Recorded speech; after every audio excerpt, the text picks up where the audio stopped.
बात है, इससे अच्छा तो बैकाट ही कर लेते, कम से कम थोड़ी इज्जत तो रह जाती। अब मुझे तो ये शक है कि कहीं नामीबिया वाला मैच भी ना हार जाए, ऐसा सरप्राइज दें कि हाँ, और साबित करें कि हम पाकिस्तानी हैं। पाकिस्तान को ये खुद भी मालूम नहीं होता कि हम मैच जीत रहे हैं या हार रहे हैं। अब इस मैच में भी पाकिस्तान वर्सेस इंडिया के मैच में भी सारी की सारी पाकिस्तान की गलती थी, शुरू से लेकर। अब एक प्लेयर पीछे की तरफ खेल रहा है तो बार बार उसको पीछे की तरफ बॉलें दी जा रही हैं कि हाँ, खेलो खेलो, अच्छी तरह खेलो, जैसे उनको प्रैक्टिस कराया जा रहा हो।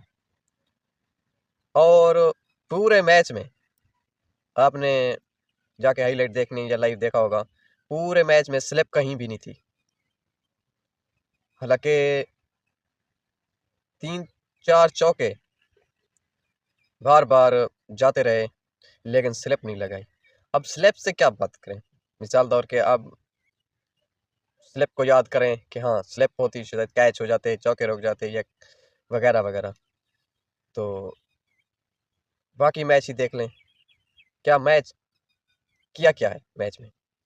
एक आउट होता है, वो ड्रेसिंग रूम की तरफ जाता है, दूसरा बोलता है नहीं तुम रुको पहले मैं जाऊंगा। उनका यही मुकाबला होता है कि पहले ड्रेसिंग रूम में कौन जाएगा। अब जिसका डर था इंडिया वाले को वो था उस्मान तारक। अच्छा, उस्मान तारक ने बहुत कोशिश की कि मैं कुछ करूं। उसने एक बार इसकी लड़ने की, उसने एक बार राउंड द विकेट की, दूसरी फिर बार राउंड द विकेट की। उसने 3 बालें इधर से डाली, 3 बालें इधर से डाली। उसने कोई कसर नहीं छोड़ी। उसने गुगली स्पेन मतलब सब बालें डाली, हाँ कहीं मैच फंस जाए। और आपके और हमारे बॉलर की बात करें, आपको समझ तो आ गया होगा, उसने पहले ही ओवर में कम से कम 16 रन दे दिए। जब मैं मैच देख रहा था तो मैंने एक दोस्त को कहा है कि आप फिर से बेकार कर देते हैं। आप उनको कहते हैं कि ये तुमने हमारे साथ चीटिंग की है, हमने आपको स्पिन बॉलिंग करवाई, आप हमको फास्ट बॉलिंग करवा रहे हैं, तो हम इसलिए इस मैच का बेकार करते हैं। अब गलती किस किस की माने।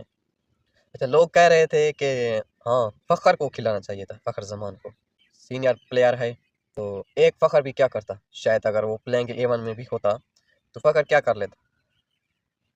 जब पहले शुरू से ही टीम ने गंद करना शुरू कर दिया है तो अकेला फ़खर क्या करता। अच्छा, एक और बात कि